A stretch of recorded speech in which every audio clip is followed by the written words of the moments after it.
आज Doubtnut app download करें। Doubtnut पर अपने सभी गणित, रसायन विज्ञान, भौतिक विज्ञान और जीव विज्ञान के डाउट्स का करो सफाया। बस प्रश्न की फोटो खींचो, एक ही प्रश्न को क्रॉप करो और तुरंत वीडियो सोल्यूशन पाओ।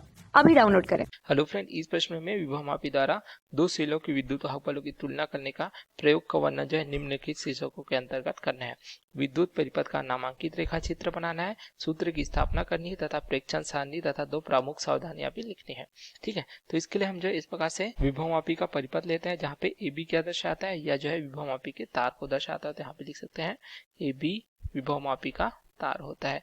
अब इसके सिरों के बीच जो है हमें विभवांतर बनाए रखने के लिए एक जो है संचायक सेल का उपयोग करते हैं, जिसे हम सी से प्रदर्शित करते हैं। तो सी क्या दर्शाता है, यह जो है संचायक सेल को प्रदर्शित करता है, जैसा हम देख सकते हैं। ठीक है, अब देखिए जो है संचायक सेल से एक धारा प्रवाहित होगी, तो धारा के नियंत्रण के लिए हम जो है आर एच क्या उपयोग करते हैं, या जो है धारा नियंत्रक का उपयोग करते हैं। तो एक जो है एक परिपथ प्राप्त हो रहा है, देख सकते हैं विभवमापी का तार, संचायक सेल तथा जो है धारा नियंत्रक। तो इसे हम जो क्या कहते हैं, इसे जो है विभवमापी का प्राथमिक परिपथ कहते हैं, जैसा हम इस प्रकार से देख सकते हैं। तो इस परिपथ में हम जो एक कुंजी का उपयोग करते हैं, जिसे हम के से प्रदर्शित कर रहे हैं। अब देखिए, जिस सेल का हमें विद्युत वाहक बल ज्ञात करना रहता है, उसे हम इस प्रकार से धनात्मक सिरे को इस प्रकार से ए सिरे से संयोजित करते हैं। तो पहला अगर सेल है E1, ठीक है, तो इसके साथ कुंजी हम K1 उपयोग करते हैं। उसी प्रकार दूसरा सेल है जिसका धनात्मक सिरा इस प्रकार से जुड़ा हुआ है, तो यहाँ पे E2 है, इसका विद्युत वाहक बल K2 कुंजी यहाँ पे उपयोग किया है। ये अब दूसरा सिरा इसका जो है इस प्रकार से G से जोड़ा जाता है। G क्या दर्शाता है, या जो है धारा मापी को दर्शाता है, जिसे इस प्रकार से जे क्या दर्शाता है, जॉकी की सहायता से जो है स्पर्श कराया जाता है, जैसा कि हम देख सकते हैं विभवमापी के तार पर। ठीक है, इस प्रकार से प्राप्त हो जाता है। अब यहाँ देखिए E1 तथा E2 हम लिख सकते हैं। यहाँ पे E1 तथा E2 दर्शाते हैं सेल के विद्युत वाहक बल को। जो अज्ञात सेल है, ठीक है, उसका विद्युत वाहक बल हमें इस प्रकार से E1 के तथा E2 के रूप में प्राप्त हो जाता है, जिसकी तुलना यहाँ पे करनी है। यहाँ पे K1 तथा K2 क्या दर्शाता है, या जो है कुंजी को दर्शाते हैं, जैसा हम यहाँ पे देख सकते हैं। ठीक है, अब जब स्पर्श कराया जाता है, तो ए से जो है बी की ओर स्पर्श कराने पर जॉकी की सहायता से हमें एक बिंदु प्राप्त होता है, जिसे हम क्या कहते हैं, सी के रूप में प्रदर्शित करते हैं। तो सी क्या कहलाता है, यह जो है संतुलन बिंदु को प्रदर्शित करता है। तो इस प्रकार हमें संतुलन बिंदु प्राप्त हो जाता है। ठीक है, तो यदि देखिए यह संतुलन बिंदु क्या है, जब हम जो है कुंजी को इस प्रकार से हम जो है पहले कुंजी K1 को क्या करते हैं, यहाँ पे देख सकते हैं चालू करते हैं। ठीक है, तथा K2 को क्या करते हैं, K2 को बंद करते हैं। तो हमें संतुलन बिंदु C प्राप्त होता है। अब A से C की दूरी यदि हम जो संतुलन लंबाई L1 के रूप में प्रदर्शित करें, तो हमें जो प्राप्त हो जाएगा E1 का मान प्राप्त होगा यहाँ से। ठीक है, तो E1 के लिए क्या सूत्र प्राप्त हो जाएगा, हमें ये प्राप्त हो जाएगा, देख सकते हैं यहाँ पे अगर फाई गुणित क्या हो जाएगा L1, जहाँ पे फाई क्या दर्शाता है, यह दर्शाता है विभव प्रवणता को। ठीक है, यहाँ हम इसे के से भी प्रदर्शित करते हैं। ठीक है, तो यहाँ विभव प्रवणता क्या प्राप्त होता है, फाई प्राप्त हो जाता है। देख सकते हैं एकांक लंबाई का विभव पतन V बटे L के बराबर यह प्राप्त होता है। ठीक है, जो फाई कहलाता है। V क्या होता है, जो विभवमापी के जो तार है AB, इसके सिरों के बीच विभव पतन होता है, तथा इसकी लंबाई AB की जो लंबाई होती है वह L से प्रदर्शित करते हैं इस प्रकार से।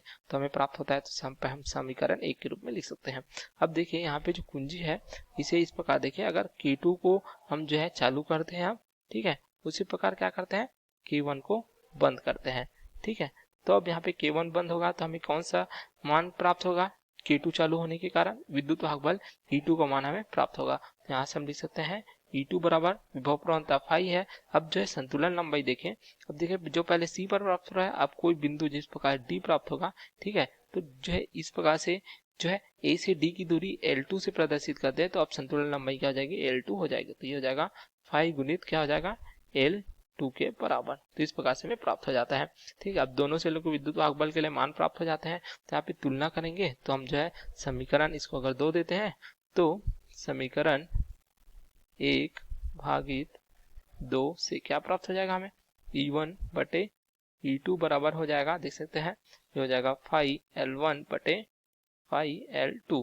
तो यहाँ से हमें E1 बटे E2 का मान क्या प्राप्त होगा, L1 बटे L2। तो इस प्रकार देख सकते हैं इस सूत्र की सहायता से हम विभवमापी में किन्हीं दो विद्युत वाहक बलों की तुलना कर सकते हैं, जहाँ पे E1 और E2 जो विद्युत वाहक बल को प्रदर्शित करते हैं क्रमशः प्राथमिक तथा द्वितीयक सेल के लिए। ठीक है, उसी प्रकार जो है L1 तथा L2 जो है इनकी संतुलन लंबाई को प्रदर्शित करते हैं। तो इस प्रकार हमें प्राप्त हो जाता है। देख सकते हैं यहाँ पे विद्युत परिपथ प्राप्त हो जाता है तथा सूत्र हमें प्राप्त हो जाता है। अब इसके लिए हमें प्रेक्षण सारणी बनानी है। तो प्रेक्षण सारणी को हम जो है कैसे प्रदर्शित कर सकते हैं, जहाँ पे E1 के लिए संतुलन बिंदु की दूरी क्या है, L1 है, उसी प्रकार E2 के लिए संतुलन बिंदु की दूरी L2 है। दोनों का मान क्या हो जाएगा, सेंटीमीटर में हमें प्राप्त हो जाएगा। जैसे हम देख सकते हैं यहाँ भी हमें सेंटीमीटर में प्राप्त हो जाएगा। ठीक है, अब यहाँ पे जो सूत्र प्राप्त होगा हमें क्या प्राप्त है, देख सकते हैं E1 बटे E2 बराबर L1 बटे L2। तो इस प्रकार से हमने प्रेक्षण सारणी प्राप्त हो जाएगा दो सिलों की विद्युत वाहक बल की तुलना के लिए विभवमापी की सहायता से। अब हमें अगला भाग क्या पूछा गया, देख सकते हैं सावधानी पूछा गया है। ठीक है, तो हम जो सावधानी लिखेंगे इस प्रकार से। तो हमें यहाँ पे देखें जो पहली सावधानी हमें क्या प्राप्त हो जाएगी, देखिए जो विद्युत वाहक बलों की तुलना कर रहे हैं तो यहाँ पे देखना है जो संचायक सेल सी है जो प्राथमिक परिपथ में है, ठीक है, इसका जो है विद्युत वाहक बल अर्थात संचायक सेल सी का विद्युत वाहक बल हमेशा जो है E1 और E2 के विद्युत वाहक बल के मान से अधिक होना चाहिए। तो हमारी पहली सावधानी होगी, तभी हमें जो है शून्य विक्षेप प्राप्त होगा, अर्थात सी का मान जो है अधिक होना चाहिए E1 और E2 के मान से, या हम जितने जो विद्युत वाहक बल उपयोग करते हैं सेलों का उनसे हमेशा अधिक होना चाहिए। लिख सकते हैं कि अज्ञात सेलों का विद्युत वाहक बल हमेशा जो है प्राथमिक परिपथ के सेल से जो है कम होना चाहिए। देख सकते हैं यहाँ पे हमें जो है प्राथमिक परिपथ प्राप्त होता है तथा जिन सेलों को जोड़ा जाता है यह परिपथ क्या कहलाता है, यह जो है द्वितीयक परिपथ कहलाता है। इस प्रकार से हम देख सकते हैं।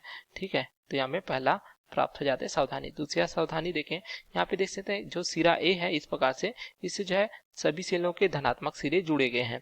अगर जो है विपरीत सिरों को जोड़ेंगे तो हमें शून्य विक्षेप जो है धारा मापी में जिस प्रकार से प्राप्त होता है यह हमें नहीं प्राप्त होगा। तो हम यहाँ पे पहला सावधानी क्या होना चाहिए कि सभी सेलों के जो धनात्मक सिरे हैं एक ही बिंदु से जुड़े होने चाहिए। तो यहाँ पे लिख सकते हैं कि प्रत्येक सेल का धनात्मक सिरा जो है एक ही बिंदु से जुड़ा होना चाहिए। ठीक है, इस प्रकार से तो हमें सावधानियां भी प्राप्त हो जाती है, प्रेक्षण सारणी भी प्राप्त हो जाती है, सूत्र भी प्राप्त हो जाते हैं तथा इस प्रकार चित्र प्राप्त हो जाता है। तो हमारे प्रश्न का सभी उत्तर प्राप्त हो जाते हैं विभवमापी द्वारा दो सेलों के विद्युत वाहक बलों की तुलना करने के लिए। Okay, thank you. कक्षा 6 से 12वीं से लेकर नीट, IIT, JEE वो एडवांस के लेवल तक 1 करोड़ से ज्यादा छात्रों का भरोसा। आज ही डाउनलोड करें डाउटनेट ऐप या व्हाट्सएप करें अपने सारे डाउट्स 8400 400 400 पर।